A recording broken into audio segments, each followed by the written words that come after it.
là je suis sûr que vous vous dites... Je me désabonne. Mais c'est quoi un Hadoken? Non, sérieux, faites semblant s'il vous plaît.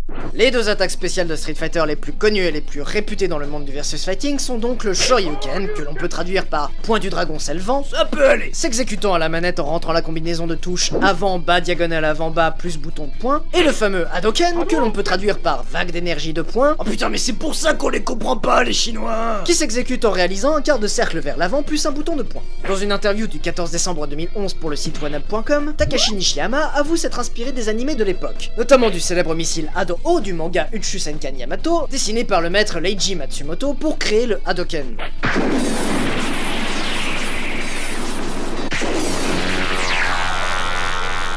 On peut supposer qu'il se soit également inspiré du Kamehameha de Dragon Ball, les deux mouvements étant identiques. Pour le Shoryuken, Et d'autres attaques. il se serait inspiré des arts martiaux japonais, notamment le karaté de type Shotokan, en exagérant certains mouvements. Et là vous vous dites... Je me désabonne. Mais quel est le rapport avec les mèmes? Ah oui, aussi, oui. Eh bien tout simplement le rapport est qu'ils en sont des mèmes. En effet, ces coups spéciaux ont évolué sur plusieurs plans. Dans le genre lui-même, ils se sont répandus à travers d'autres personnages comme Sakura, Akuma ou encore Guken. Mais ils ont aussi évolué avec les versions et les différents personnages en donnant naissance à beaucoup de variantes. Par exemple, Ken enflammera son Shoryuken et pourra en exécuter plusieurs à la suite avec son Shoryu Reppa. Ryu pourra lancer des Hadoken de feu ou encore des Metsu Hadoken surpuissants, Akuma pourra exécuter cette même attaque dans les airs, etc.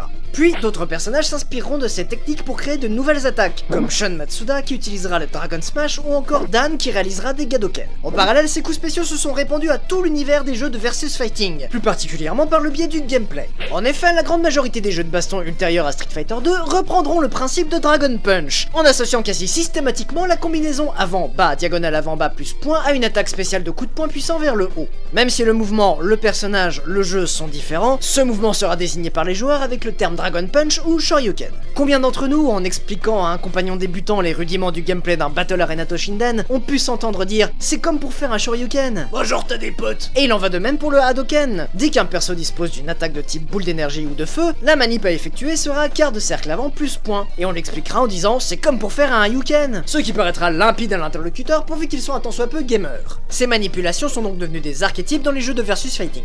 Dans le même temps, avec le succès de la série, ces attaques se sont répandues dans la culture populaire en s'extirpant de leur licence, voire même du monde du jeu vidéo. On peut les retrouver dans les jeux Worms, La série des Megaman X. Megaman qui utilisera aussi le Shoryuken dans Super Smash Bros Wii U, Certains persos de Rival Schools connaissent également ces techniques. tout comme Dante de Devil May Cry, Pyro dans Team Fortress 2. les membres de la famille Mishima dans Tekken, Nick dans Dead Rising 3. Jin dans God End, Oh, il y a aussi le Doppelganger dans Double Dragon 2. ainsi que les personnages de Doza, Tifa, Vincent Valentine et même Claude Strife dans Airgate. Et il en oublie plein d'autres. On retrouve ces attaques dans d'autres médias comme dans les comics avec Deadpool, au cinéma avec Shrek ou Aliens in the Attic, à la télévision dans Gravity Falls ou Family Guy, et même Goku aura le droit à son Ryuken dans le 13e film de Dragon Ball Z. Et aussi dans Dragon Ball GT. Ta gueule! C'est pas si mal quand on voit ce qu'on a maintenant. Certaines grandes figures de l'internet connaissent également les secrets de ces techniques. Et enfin, certains sites et communautés se sont baptisés en leur honneur. On remarquera grâce à l'outil Google Trends que le terme Hadoken reste le plus recherché des deux. Ils cherchent des tutos. Ça expliquerait le nombre croissant de personnes maîtrisant la technique. Bon, en même temps, c'est pas compliqué, hein. Il suffit de concentrer son kiki entre ses mains et puis... Ben quoi? Coquille chinois. Alors aujourd'hui on va apprendre ensemble à réaliser le Hayuken de Street Fighter. Le premier mouvement consiste à mettre en contact les paumes de votre main, en les reversant l'une sur l'autre, puis en les amenant au niveau de votre flanc droit, tout en pivotant le tronc. Prenez appui sur votre jambe droite fléchie, l'autre restera tendu comme ma bite en direction de la cible. À ce stade, il est judicieux d'avoir commencé à malaxer son kiki, ou son popol, entre vos mains, pour le faire apparaître sous la forme d'une boule d'énergie, une sorte de jus concentré. Ensuite, il faut ramener son torse vers la cible en transférant l'appui sur la jambe gauche, que l'on fléchira en raidissant l'autre comme ma bite tout en basculant le tronc vers l'avant.